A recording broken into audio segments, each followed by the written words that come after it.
Did you ever wish Mindustry was 10 times meaner, smaller, and somehow still full of enemies?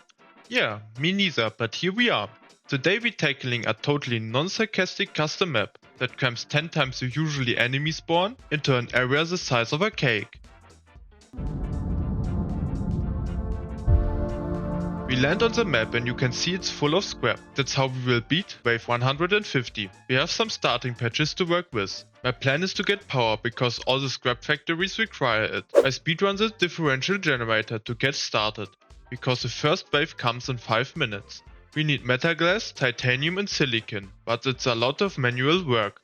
Moving items into silicon, combustion generators and graphite presses. I built one unloader to automate some stuff, but I still have to mine. 30 seconds before the first wave I have the generator built, but I still have 0 defense. So I do the sensible thing, grab my unit, sprint to the spawn and personal kill the units. 10 daggers show up and I kill them with my fist.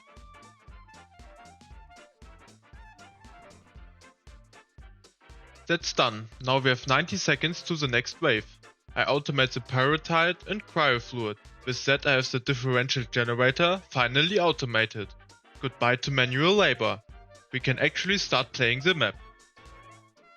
Oh no, wave 2 is already here. Turns out the ignore everything and hope strategy has 0% success rate. Time to reload the last save and pretend that was a simulation. Take 2. Back in the game I slapped down 2 turrets to assist me. Now I'm totally ready, because nothing bad ever happens if you say it out loud. But what do we do with all the scrap? We shovel the scrap into a smelter, make slag, run it through a separator and it will output random resources. I wire everything together into a cheap, perfectly balanced machine that's processing scrap better than every other schematic. Let me introduce you, the Scrapomat. I crank out 3 more Scrapomats before touching defense, because who needs survival when you have eco? But secretly I need the graphite for my defense. I lay a belt to the front and build up a defense of duos with a small wall.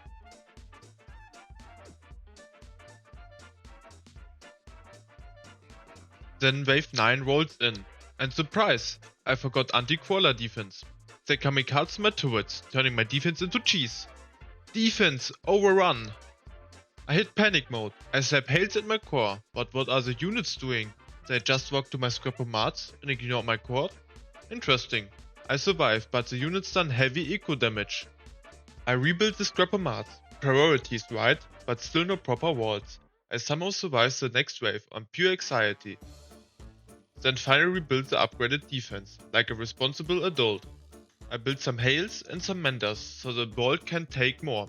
With the wall holding, I can chase bigger resource streams. Coal production time. Naturally I design a water extractor, cultivator, spore press, oil, coal centrifuge contraption. That slurps down 2000 power just to spit out a magnificent 3 coal per second. Efficiency. Never heard of that. To power that crazy machine, I built 2 more differential generators. After each wave, I walk around and tightening screws, patting the turrets for luck and acting like I know what maintenance is. We finally hit Plastanium checkpoint. I sneak an oil pipe over from the coal line to the Plastanium. Shh, nobody saw that. With 40 Plastanium in the bank I plan to drop a disassembler. But my defense is wobbly like jelly. So I spend 45 Plastanium on a swarmer. Worth it, the thing chops through enemies like popcorn. I load it with pyrrhotite and some cryofluid and call it my best friend. Next up is a disassembler, first thorium production. I open a fresh area, spam some miners, connect everything and hook the output to the core. With automated thorium we can build everything we want and have mined every resource out of scrap. While changing some lines, a new wave came. Oh no, defense are slipping again. I defend the wave and add 1 more swarmer. Plus I came to the idea of off-core armor production. I set up new coal production with oil extractors. Steal a little lead from the Scrapomats and turn scrap into sand. New armor line secured. Next we need to feed these power hungry factories, so back into spaghetti mode. I built a scrapper mart only for power. I turn the lead into peritite and titanium into cryofluid, and the rest goes into an incinerator. Now we've got a small energy cushion to expand and go forward to the dome. It is an overclock building that speeds everything up. I craft surge and fast at the core, and now I'm able to build my first dome. With it, I scrap the old scrapper mats and craft the mighty Discraptor. It drinks power, but it showers me with resources, so of course I build 3.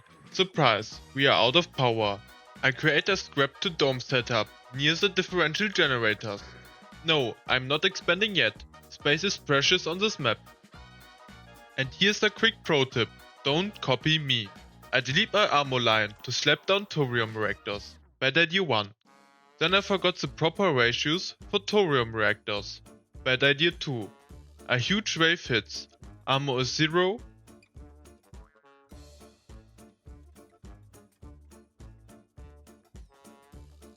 and one reactor pops like a nuke.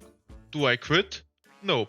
I plung a single turret on the core, clutch the fight, but my base is toasted. Luckily the wave timer is bugged, and it gives me 30 minutes of peace. So I rebuild everything, a stronger defense, actually eco, and some more power. I just used all my silicon for rebuilding, and I run out of it. I created that monstrosity, because one disaster isn't enough, I built it 4 times. Predictably, my power grid dies. I slapped down a few more differential generators, but it's still not enough power, so I revive those lovely thorium reactors. Lesson learned? Apparently not.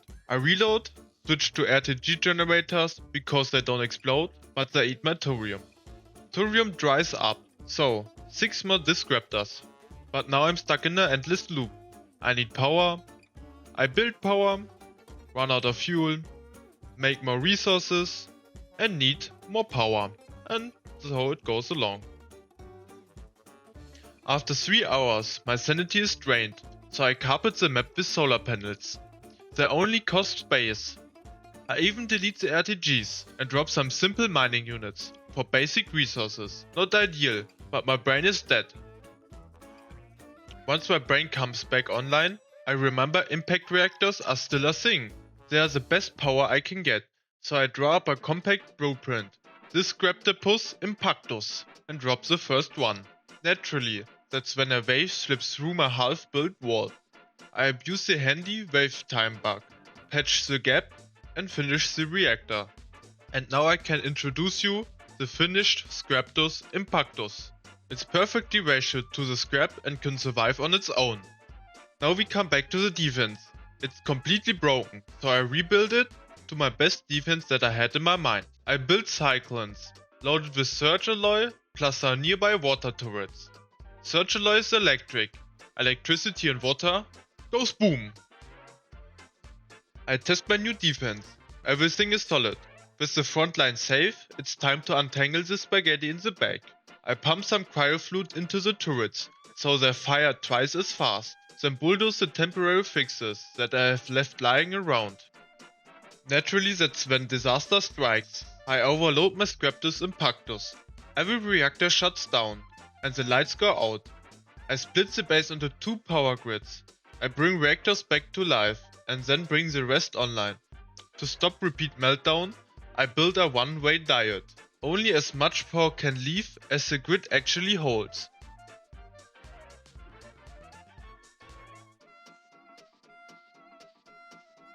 Next come a full clean.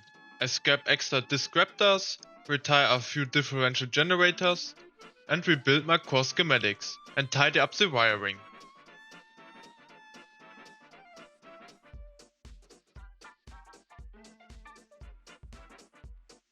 And remember guys, if something works in your brain, it will work in-game.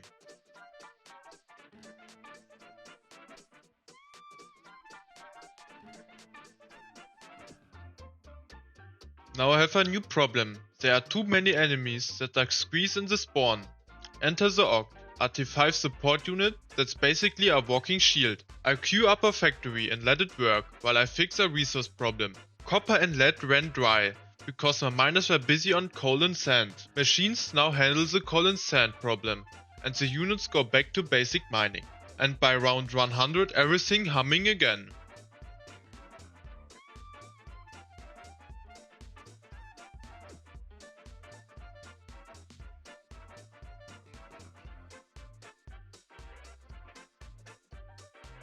Wave 102 almost deletes me, so I lean on the handy wave timer bug, patch the damage, and now let's see how far I come.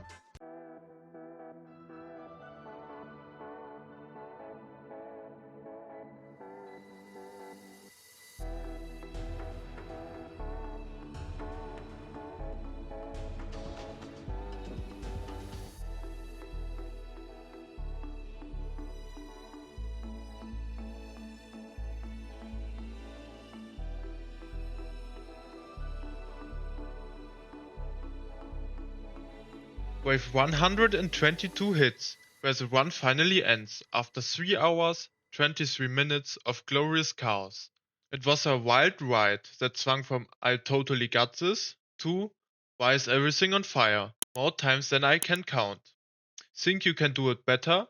The map is up on the Steam Workshop. Beat my 122 and let me know in the comments. And no, I didn't steal the idea, just the suffering. Thank you for watching. Tschüss.